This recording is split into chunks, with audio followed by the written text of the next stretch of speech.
আসসালামু আলাইকুম, বাংলা রান্নাঘরে আপনাদের স্বাগতম। আজ আমি আপনাদের সঙ্গে ফলই মাছ কাটা থেকে রান্না পর্যন্ত সম্পূর্ণ রেসিপি শেয়ার করব। তাহলে সঙ্গে থেকে দেখতে থাকুন।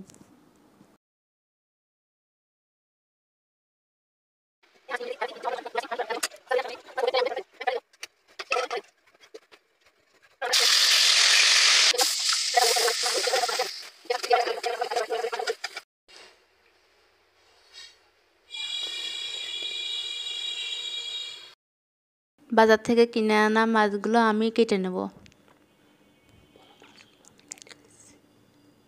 মাছগুলো আমি সুন্দর করে এবার কেটে নিচ্ছি।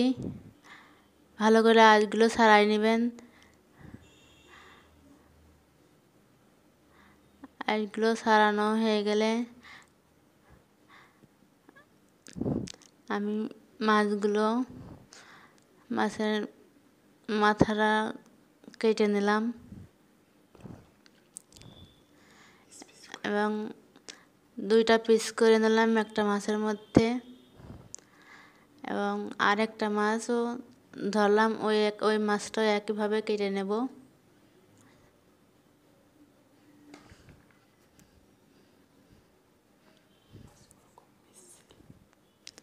মাছগুলো কাটতে যে হাত খুব পিছলে যাচ্ছে, কাটতেও কষ্ট লাগছে, তাই একটু আস্তে আস্তে কাটতে হবে যাতে হাত না কাটে।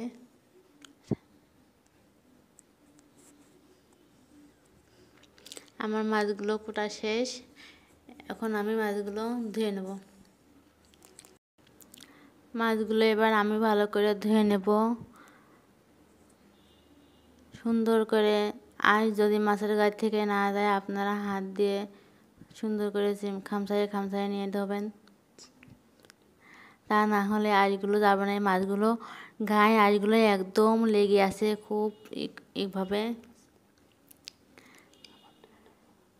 তাই আমি মাছগুলো খামচায় ধুয়ে আবার ভালো করে ধুয়ে নেব। ভালো করে ধুয়ে নিয়ে আমি একটা পাত্রে তুলে নেব। তুলে নেওয়ার পরে মাছগুলো আমি লবণ হলুদ দিয়ে মেখে নেব।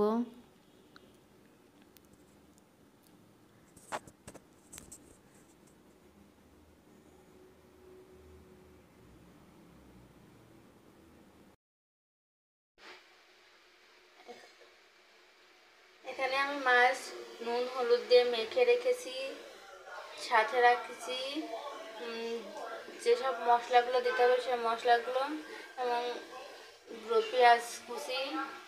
এবার আমি চুলার জাল ধরিয়ে দেব। চুলার জাল ধরিয়ে দিয়ে আমি সসপ্যানটা বসিয়ে নিয়েছি। সসপ্যানটা গরম হলে তেলটা দিয়ে আর একটু গরম করে তারপরে আমি মাছটা দিয়ে দেব। আমি এখন ফ্রাই প্যানে তেল দিয়ে দেব।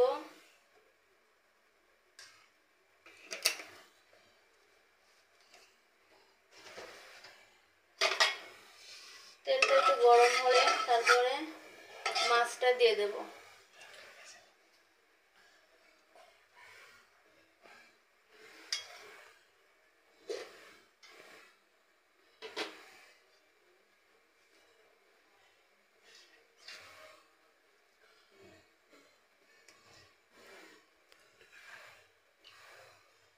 এবার মাছটা আমি হালকা ভেজে নেব।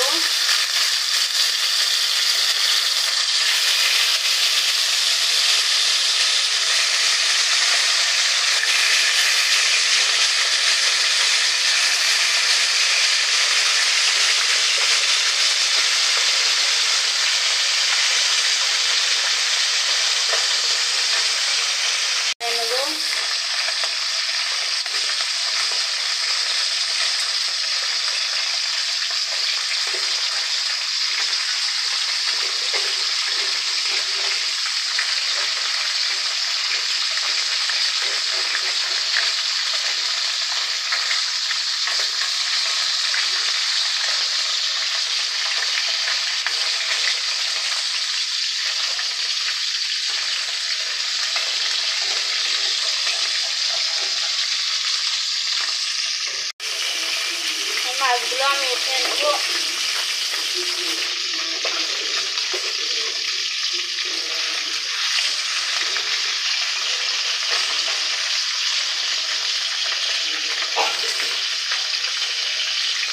আর মাছগুলো হালকা ভেজে আমি উল্টায় নেব।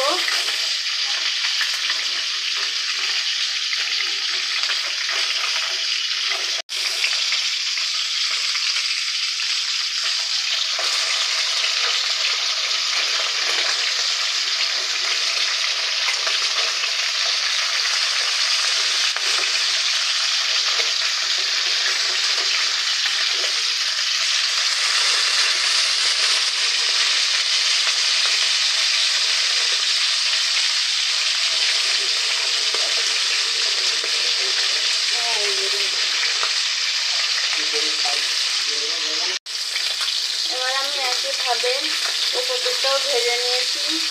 মাছগুলো ভাজা হয়ে গেছে, এবার আমি তুলে নেব।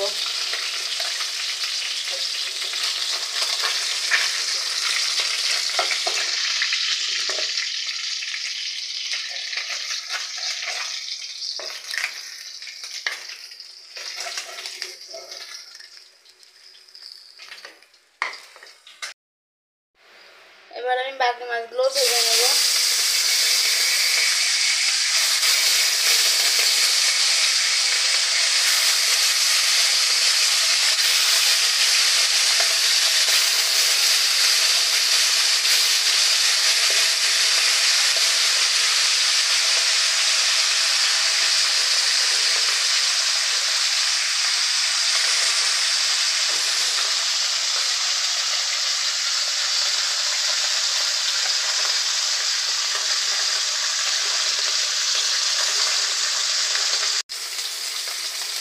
বাকি মাছগুলো উপর পেটটা নিচের পিঠটা ভালো করে ভেজে নেব।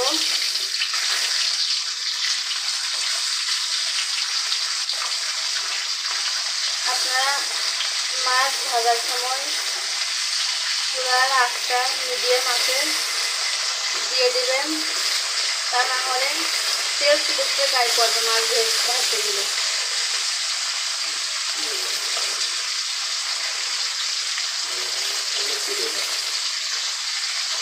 বাকি মাছগুলো তুলে নেব। এবং বাকি মাছগুলো তোলা হয়ে যাবে, কিন্তু আপনারা চুলার আঁচতে দেবেন, তা না হলে মাছগুলো ফুলে যাবে এবং তেল ছুটে গায়ে পড়বে। তাই আপনারা মাছগুলো ভাজার সময় চুলার আঁচ মিডিয়াম আঁচে দিয়ে দেবেন।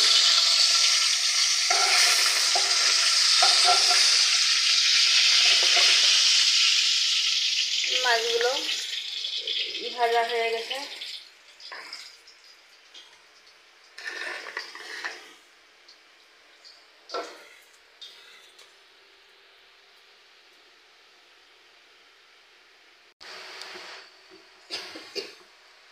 মাছ ভেজে নেওয়ার আগে যে তেলটা আমি দিয়ে দিয়েছিলাম, সে মাছ ভেজে নেওয়ার পরে ফ্রাই প্যানে অনেক তেল ছিল, তার মধ্যে আমি পেঁয়াজ কষি দিয়ে দিলাম।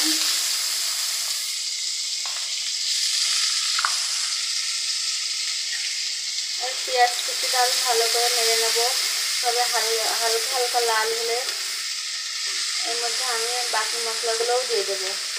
পেঁয়াজটা হালকাভাবে ভেজে নেবেন, তা নাহলে মাছ ভুনারা খেতে স্বাদ লাগবে না।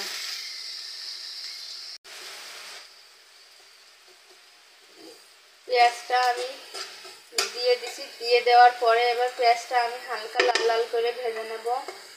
ভেজে নেওয়ার পরে বাকি মশলাগুলো আমি দিয়ে দেব। তাহলে মশলাগুলো দেওয়ার পরে সুন্দর করে এমনভাবে নাড়াচাড়া করে নিলে মাছ ভুনাটাও খেতে খুব স্বাদ লাগবে।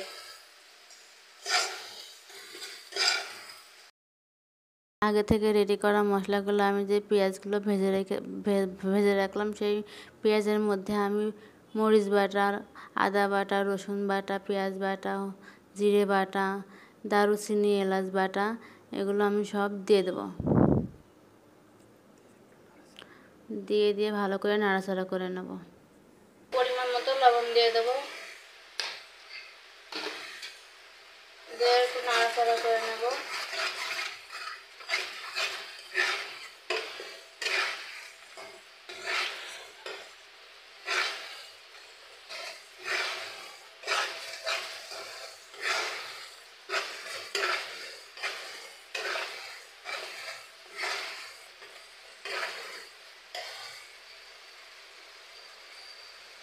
মশলাটা আমার কষানো হয়ে গেছে, এবার ঝোলের পানি দিয়ে দেবো।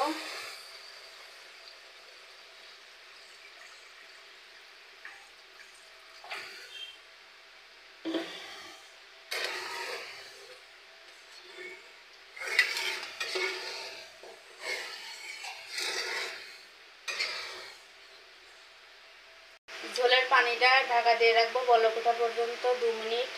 আপনারা চাইলে ঢাকা নাও দিতে পারেন, তা আমি ঢাকা দিয়ে রাখলাম, কারণ বলকটা তাড়াতাড়ি উঠে যাবে।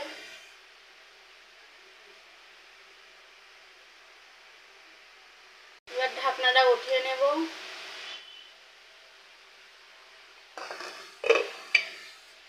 মাছগুলো আমি এবার দিয়ে দেব।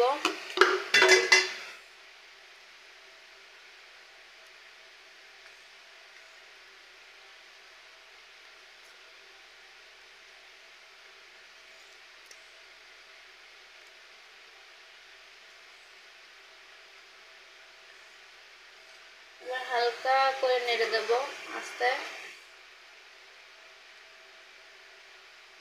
বেশি দিন নাড়বেন না, তাহলে মাছগুলো ভেঙে যাবে।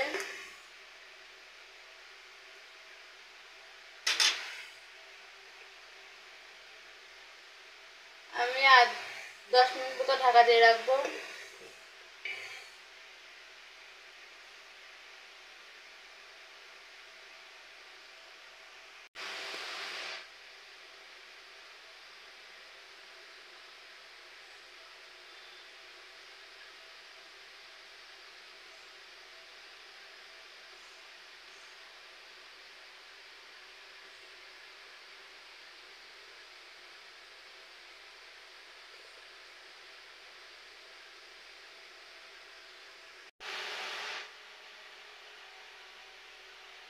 এবার আমি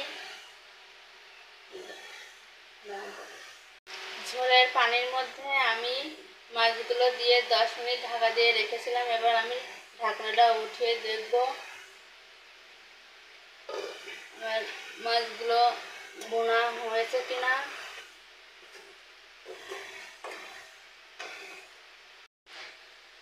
আমার ফলই মাছ বোনা রান্না শেষ। এবার আমি পরিবেশন করব। আমার রান্নাটা আপনাদের ভালো লাগলে লাইক, কমেন্ট, শেয়ার, সেই সাথে সাবস্ক্রাইব করবেন, সাথে বেল আইকনটাও বাজিয়ে দিবেন।